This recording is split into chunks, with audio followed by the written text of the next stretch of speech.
Start करने से पहले मेरी आप दोस्तों से ये गुजारिश है, अगर आप मेरे चैनल पर नए हैं तो मेरे चैनल को ज़रूर से सब्सक्राइब कर दो और बेल के आइकन पर लाजमी से क्लिक कर दो ताकि मेरी हर आने वाली वीडियो आपको बर वक्त मिल सके।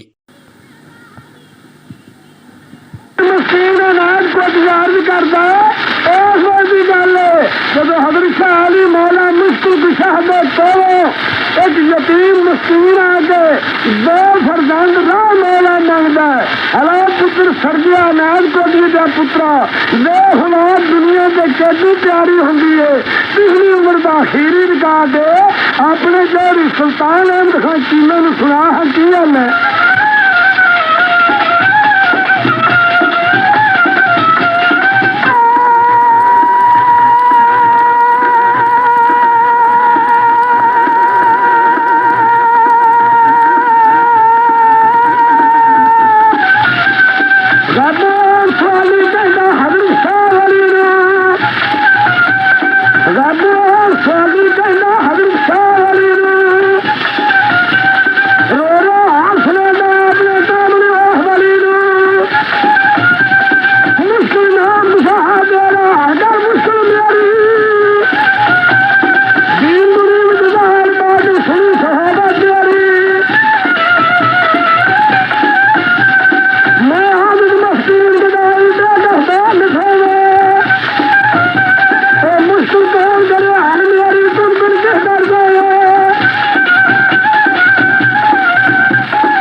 जब हज़रत शाह अली मौला मुश्किल कुशा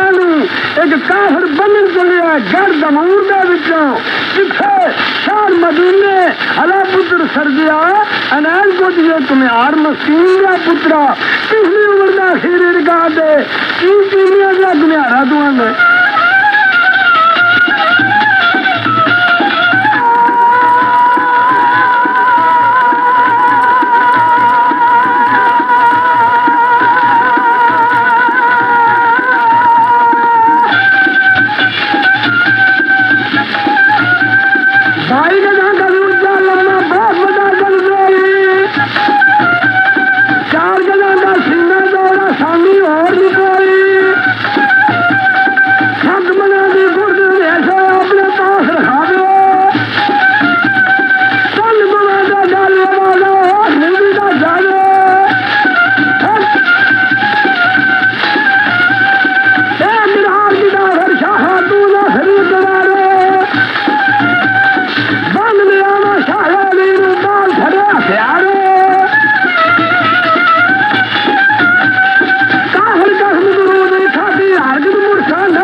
शाह